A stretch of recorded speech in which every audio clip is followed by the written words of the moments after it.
మెరుపు కలలు మెరుపు కలలు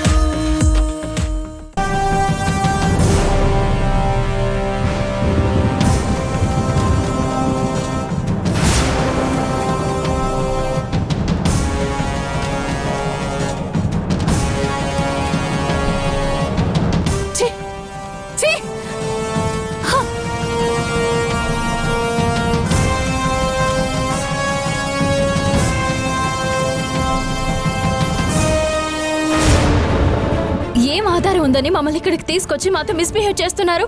పోలీసులని రెస్పెక్ట్ ఇస్తుంటే పద్ధతి లేకుండా ప్రవర్తిస్తున్నారు. ఇప్పుడే మా లాయర్తో మాట్లాడతాను, మీ అంత చూస్తాను. ఏమన్నా ఉంటే రేపు కోర్టులో చూసుకోండి.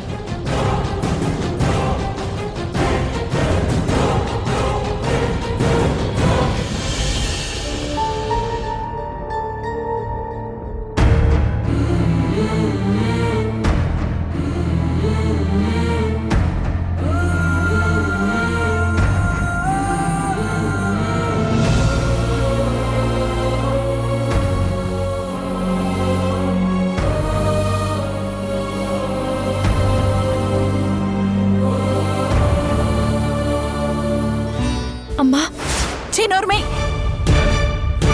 ఇప్పుడు నీ కళ్ళు చల్లబడ్డాయా? నీ వల్ల ఎంత దూరం వచ్చి ఎలాంటి వాళ్ల పక్కన ఎలాంటి పరిస్థితుల్లో ఉన్నావో చూడు. ఎలాంటి బ్రతుకు బ్రతికే కన్నా ఇంత విషం తాగి చచ్చిపోయినా బావుండు. అమ్మా, ఏంట మాటలు? ఇంకోసారి నీ నోటి నుంచి అమ్మ అన్న మాట వినిపిస్తే అది విని నేను చచ్చిపోయేలా ఉన్నానే. ఛీ, ఇంకోసారి అలా పిలవకు. మీ నాన్న చేసిన వెధవ పని వల్ల తలెత్తుకోకుండా సగం చచ్చిన మమ్మల్ని నీ పెత్తనం కోసం ఇలా రోడ్డు మీదకి లాక్కొచ్చి ఇలా భరించలేని నిందను మోసేలా చేశావు. అమ్మా, ఎందుకు అరుస్తున్నారు? ఇది మీ ఇల్లు కాదు, పోలీస్ స్టేషన్. సైలెంట్ గా ఉండండి.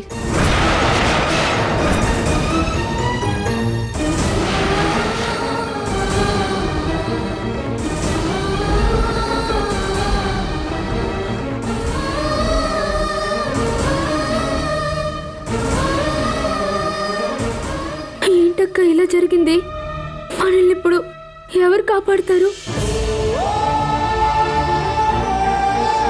ఎవరికైనా కాల్ చేద్దామంటే పోలీసులు ఫోన్ లాగేసుకున్నారు. మనం దీని నుండి ఎలా బయటపడతాం అక్క? నాకు చాలా భయంగా ఉంది.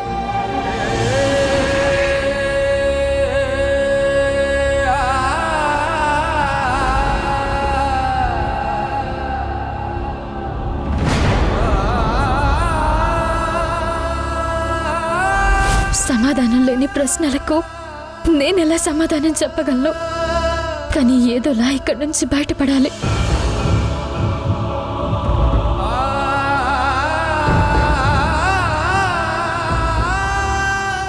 భయపడకు సంగీత, నేనున్నాను కదా, నేనేదో ఒకటి చేస్తాను.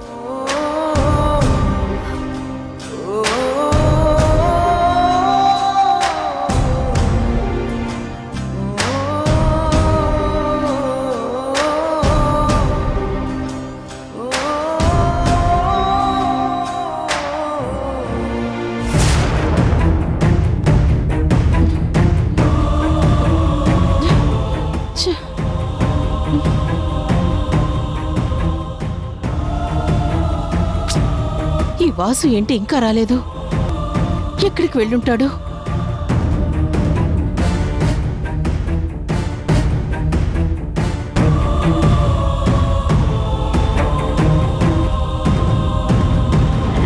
ఆవిడెందుకు అలా అంది? అయినా అదెవరో ఏదో వాగింది అని నేనా మాటలు పట్టించుకోవడం ఏమిటి? నా తమ్ముడు గురించి, ఆ కుటుంబం గురించి నాకు తెలీదా?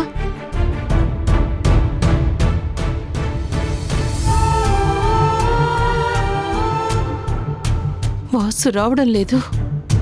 వాళ్ళు కలిశారా? కలిస్తే ఎక్కడున్నారు? ఏమీ తెలియడం లేదే.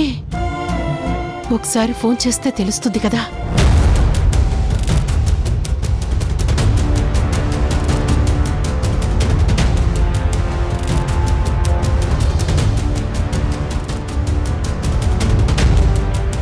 వాసు ఫోన్ కలవడం లేదేంటి?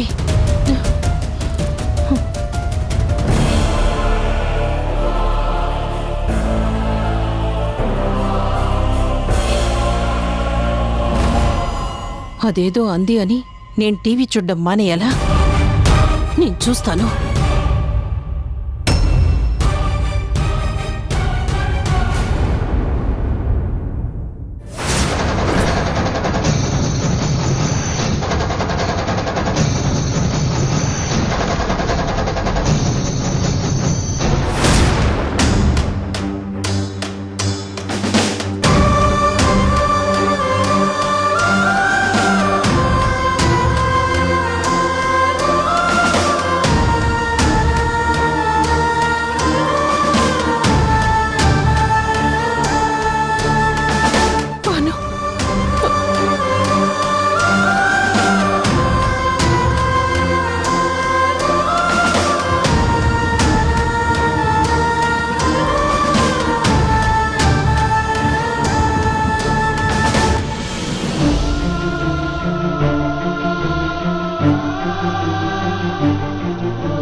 సార్, ప్లీజ్ సార్, మమ్మల్ని అర్థం చేసుకోండి. మీరు అనుకుంటున్నట్టుగా మేమే తప్పు చేయలేదు. పొరపాటుగా మీరు మిస్అండర్స్టాండ్ చేసుకుని మమ్మల్ని ఇక్కడికి తీసుకొచ్చారు. మా నాన్నగారు చనిపోయాక మా ఇల్లు వేలం పాట పాడుతుంటే ఆ ఇల్లు ఖాళీ చేసి ఎక్కడికి వెళ్ళాలో తెలియక బస్ స్టాప్ లో నిల్చున్నాం. కావాలంటే మా దగ్గర ఉన్న లగేజ్ బ్యాగ్ చూడండి, మా చేతిలో ఉన్న మా నాన్నగారి ఫోటో చూడండి. ప్లీజ్ సార్, మమ్మల్ని వదిలేయండి. ఏదున్నా రేపు కోర్టులో చెప్పుకో. అనవసరంగా నా టైం వేస్ట్ చేయకో. వెళ్ళక నుంచి. అది కాదు సార్. ఏంటమ్మా ఊరికే ఎస్ఐ గారిని డిస్టర్బ్ చేస్తావు? వెళ్ళి కూర్చో. దొరికిన వాళ్ళందరూ ఇలాగే ఏదొక కథ చెప్తూ ఉంటారు.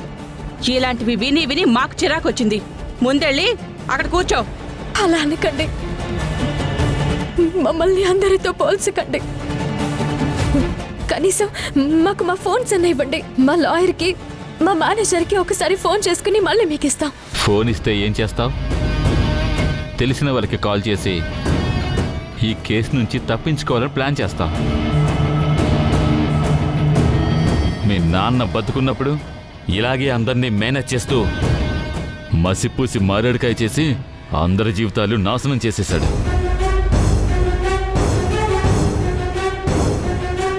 ఇప్పుడు మీ గురించి ఒక్కొక్కటి బయటపడుతుంది. నువ్వు అందరికీ ఫోన్ చేసి మీ నాన్నలాగా దొరకకుండా తప్పించుకోవడానికి ప్లాన్ చేస్తున్నావా?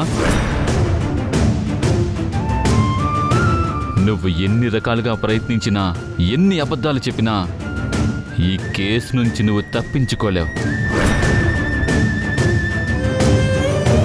అనవసరంగా గొడవ చేయొద్దు. మిమ్మల్ని ఎవరూ కాపాడలేరు. అది డిసైడ్ చేయడానికి మీరెవరు?